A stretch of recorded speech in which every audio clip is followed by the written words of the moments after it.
Emilia Toledo was born to a fairly uptight family. Her parents were immigrants from Mexico, and they always told her to be on her best behavior. Emilia did not know what this meant since she was only 4 at the time, but from watching her father's careful way he spoke around police officers and how her mother presented herself to others, did Emilia soon get the message: do not look out of place or abnormal. You're merely a guest here. Still, despite having 2 Mexican parents, there wasn't a lot Emilia knew about Mexico. Apart from her mother's cooking and her father's obsession with soccer, there was not much she knew about what being a Mexican was. She didn't have any siblings and did not grow up in a neighborhood that readily accepted minorities. It is with these unfortunate circumstances that she developed a fascination with the country. She kept this goal in the back of her mind as she made her way through life. The opportunity wouldn't come until her 70th birthday, when she was retired but still offered accounting services for some clients willing to pay her price. Emilia had moved upstate and into a tiny home. Apparently, it was supposed to make a smaller footprint on the environment. She also owned 2 small pugs, Pepper and Candy. Emilia, ever since she moved out of her home state, saved up every little penny and dollar she earned. This way, she could afford not only the plane ticket, but to pay her bills and the pet sitter while she was away. Emilia, after saving up, finally decided to purchase a first-class ticket. It wasn't to feel superior or privileged, but because she heard they had better Wi-Fi. She was definitely treating the trip to Mexico as a vacation, but until she got there, she needed a way to continue working on her brand new laptop. Granted, she was still trying to figure out how to use the darn thing. Still, she wanted the best for her clients. She was a rather hard-working woman. Ever since she was 9, her mindset was set for high standards. She strove to be her best self in all matters possible. Using whatever tools she had at her disposal, Emilia studied what she did not understand, be it the English language or animals. But there was one subject that fascinated her more than anything: mathematics. Numbers, division, multiplication, fractions. It was all so complicated, and she enjoyed it. When her teachers noticed her grades improving at the next open house, her parents were praised for raising such a smart child. This small boost of pride caused her parents to turn from authoritative to authoritarian. Instead of allowing their daughter to watch TV while eating dinner, they ordered her to eat as fast as possible so that she may quickly get back to studying.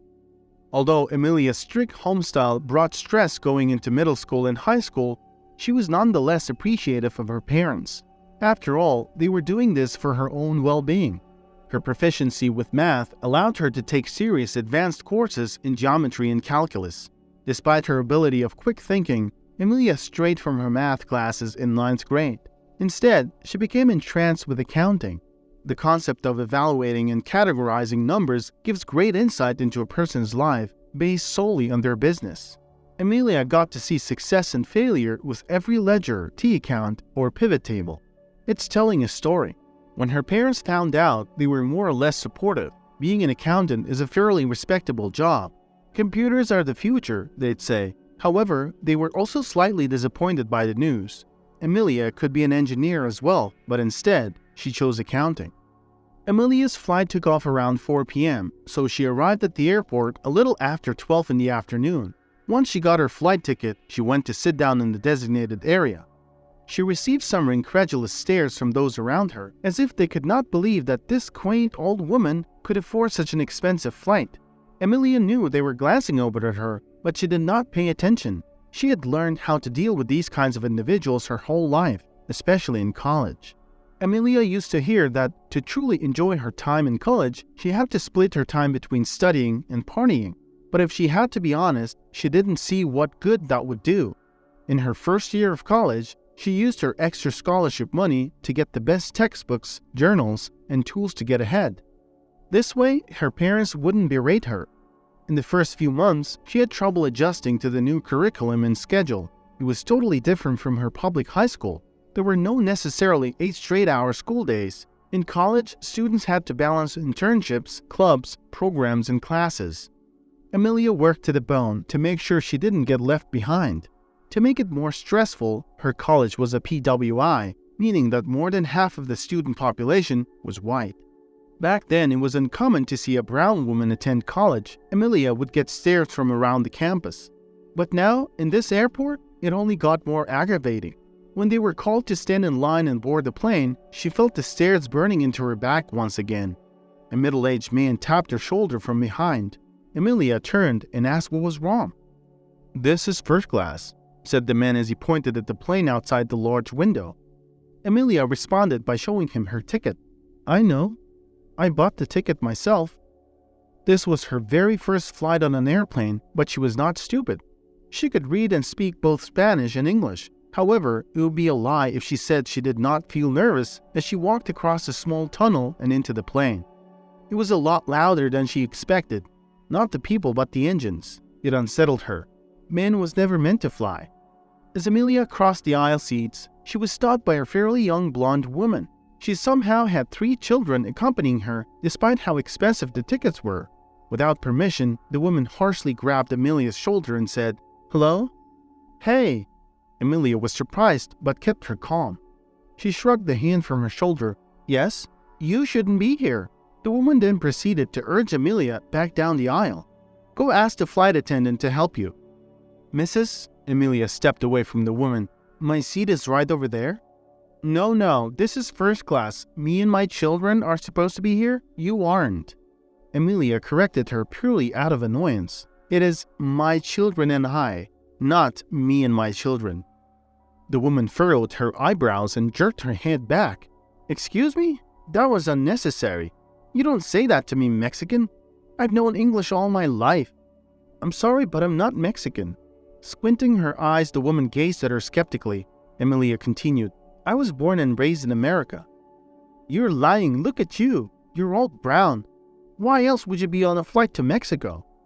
2 of the woman's children snickered behind her. The children looked to be about 10, 13, and 16. It hurt Emilia to see what the future leaders would turn out to be, but it wasn't their fault. Emilia could have ended up like that too if she had this woman as her mother. It was all a matter of chance. Emilia chose again to ignore the woman's ignorant statements and said, "I would like to sit down now, if you will." "No, you're not. Stop making a scene and exit the plane." By this point, this entitled woman had caught the attention of the flight attendant. She approached them and asked if there was a problem. Emilia firmly stated that the woman was blocking her from getting to her seat. The woman insisted that she was in the right. Eventually, the flight attendant went to get the captain from the flight deck. This kind of behavior wasn't uncommon.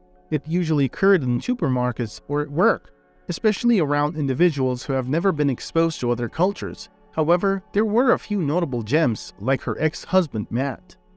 After earning her bachelor's in accounting and a minor in business management, Emilia was quickly able to find a high-paying job. For the next decade, she would jump between a few jobs until she settled on a large banking company. There, she would meet her future husband Matt Evans. He was one of several lawyers hired to help expand the company nationwide. Emilia and Matt resided in different parts of the building, but they would occasionally see each other, be it in the parking lot, lobby, or the various staff rooms. Matt was the first to initiate a conversation as they waited outside the owner's office. Emilia's parents were, to say the least, satisfied with her choice of a partner. "A lawyer, you say? How lucky," her mother would exclaim proudly.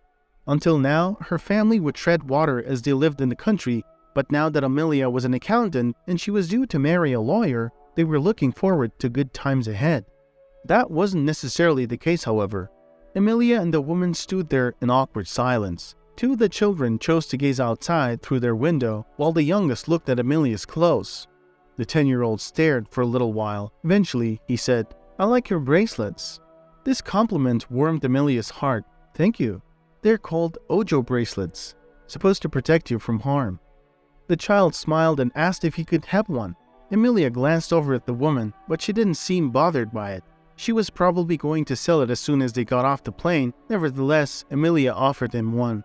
She gave him a bright red bracelet and tied it as much as she could around his small wrist, just enough so it wouldn't slip off.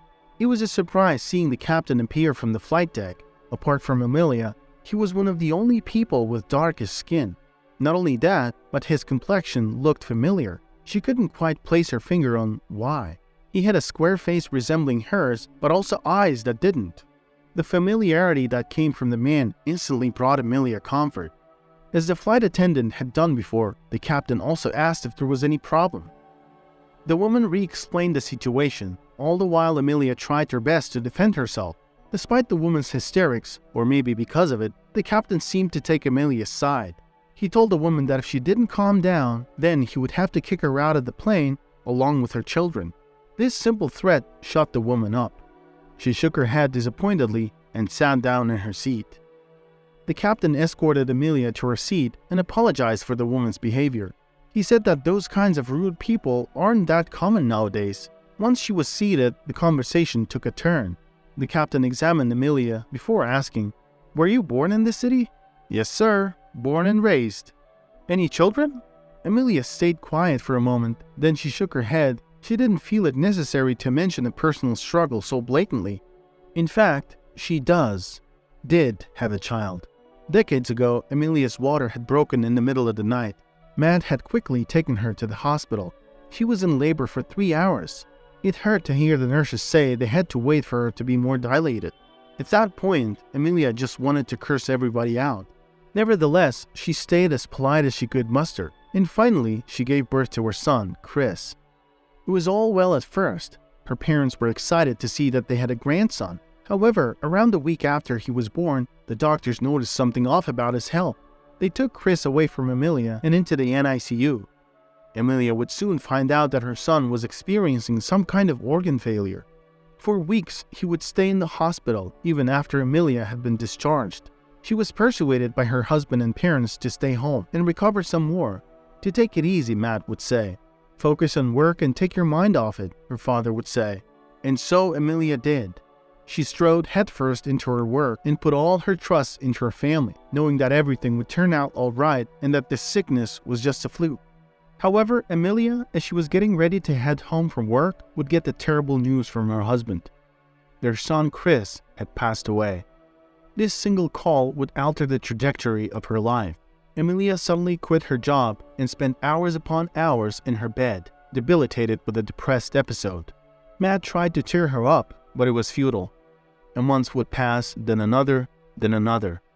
It was near the end of the year when Emilia would begin to recover. She found a new passion for coin collecting. She'd go through hundreds of coins and group them by year, as if she was a druggie experiencing withdrawal. For a little while, she also got heavily into origami. Emilia was not the best at it, and the paper cuts were not something to look forward to, but it did bring her some sort of solitude. Matt, Evans, and her tried again and again, but it seemed that Chris was a true miracle since Emilia was never able to conceive again. Decades of trying to rebuild her life would lead her to a divorce. Not only that, but it managed to reconcile with her long-lost goal, to visit Mexico. And that's why she's here now. Really? It's just that you look similar to this photo. The captain reached into his pants pocket and pulled out a folded paper. What Emilia saw shocked her to her core. It was an old wedding photo, the only photo she had of herself as an adult. In it, she held a bouquet of bright, colorful flowers, with Matt holding her waist. They looked so happy. The captain continued to surprise her by saying, "Those are my parents. My biological parents, that is. The photo was given to me by the adoption center." Emilia stared up at him. Her mind took a few seconds to process what he just said, and she struggled to think of what to say. If what he's saying is true, then... "Say, what is your name, hon?" she asked. The captain laughed and held up his ID. "Well, my name is Jack. Jack Peralta." "Oh, but up till I was around 5, it was Chris." "Chris," Emilia muttered. "Chris Evans?" The captain smiled. "Yep." These days, Emilia Toledo rarely ever feels genuine happiness. She and Matt never speak anymore. Actually, Emilia didn't even know if he was alive, and her parents have both definitely since passed. Emilia organized the funeral all by herself. It was quite a hefty pay, but her parents firmly stated that they wanted the best of the best caskets, so she obliged. However, this very moment in the plane makes up for all the years she had spent in sadness. She, at first, only shook her son's hand, but after a minute, she proceeded to hug him.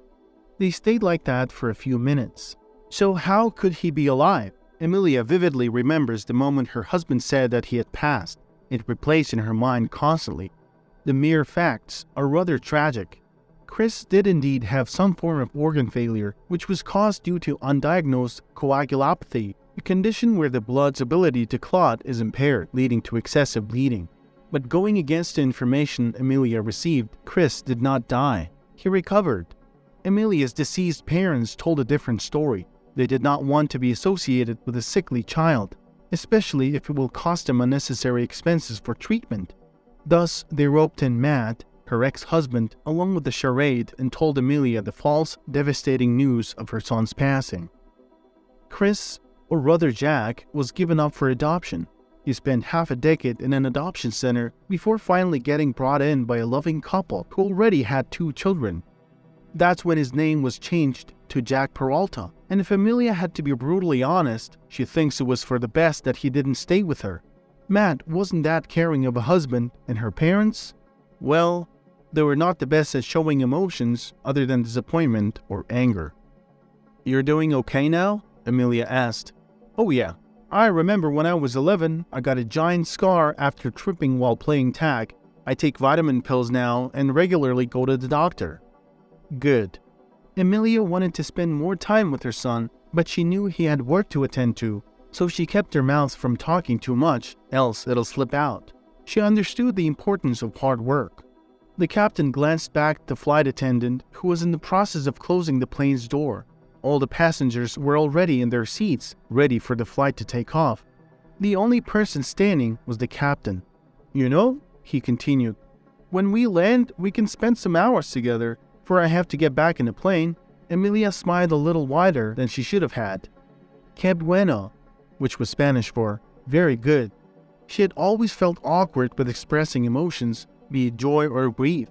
It always felt too much, too unnecessary. Jack responded solemnly, "Sorry, I don't know Spanish." "We'll fix that." Emilia and her son, now named Jack, walked down the streets of Mexico together.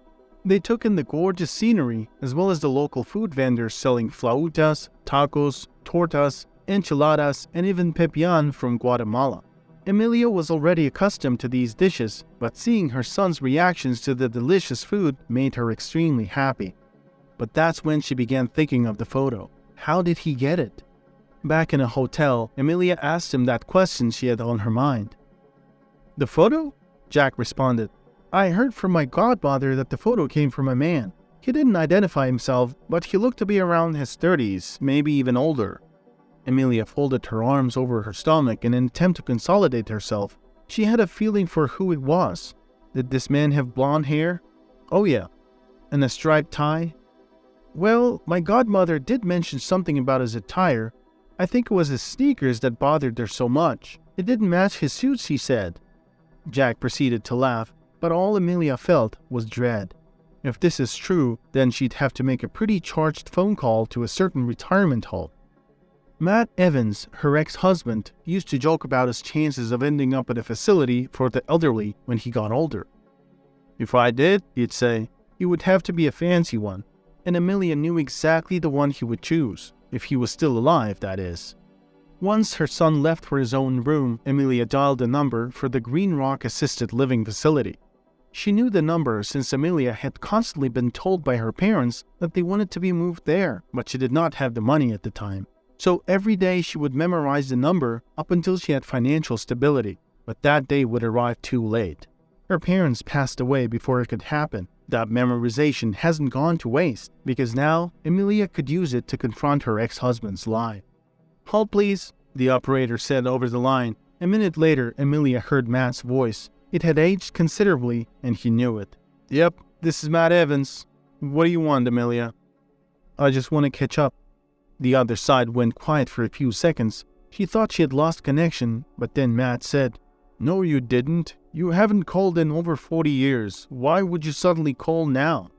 "Well, what if I told you I was dying? Then this call is a waste of your time." Emilia shifted her feet in annoyance. "I guess it is quite good I'm not dying at the moment. You know who I ran into today?" "No, and frankly, I hate guessing." "Chris. Your son." "Our son." Matt went quiet for a considerable amount of time. Emilia could only guess what was going through his mind. Sadness? Shame? Disappointment? What she did not expect to hear was an apathetic, "How is he?" "He is good." Emilia bit her nails. She hadn't done it since she was 9. Great, actually, despite the abandonment. Silence passed between them. Emilia waited to hear some sort of eruption of joy or tears of happiness, but none came. Instead, he stayed quiet. Eventually, Emilia aggressively said, "Maldito imbecile. Did you know? Do you not realize how hard it was for me? Why didn't you say anything? Why?" Matt didn't hesitate to retort with, "It would have been even harder to keep that boy. He was sick, Emilia. You really wanted to carry around a sick child who could die any second?" Emilia tried to keep her voice from yelling, partly due to the fact that it hurt to do so. "My son's life should not have been devalued because of his sickness. I carried him for 9 months so I could meet and care for him. How could you take him away from me like that?" "It wasn't all me, woman. Your parents as well. They were the ones who proposed the idea to me." Emilia wiped the tears from her face. "You're lying. Stop passing the blame." A different voice could be heard faintly talking to Matt from the other side. Moments later, Matt would return to the phone. "I'm sorry, Emilia, but I don't have time for this. I wish it could have been different, I really do." He hesitated before asking, "Can I talk to him?" Emilia was about to snap her phone shut, but then she thought about it.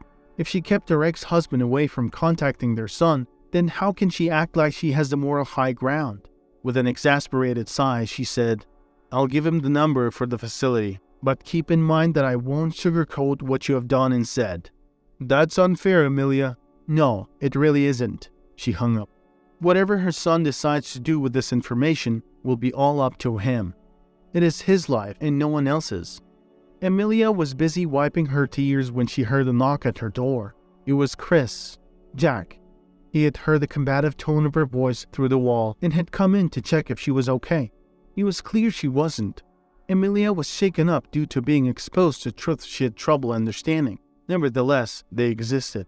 It stood right in the center of her hotel room. "Are you all right?" Jack asked. He had this concerned expression on his face. Emilia didn't say anything. Although he felt it unnecessary, Jack knew it was warranted. He wrapped an arm around Emilia and said, "Sorry, I couldn't be there for you. If I'd been able to walk and talk, I would have run back to you." Emilia smiled. "Of course. Thank you. Thank you so much."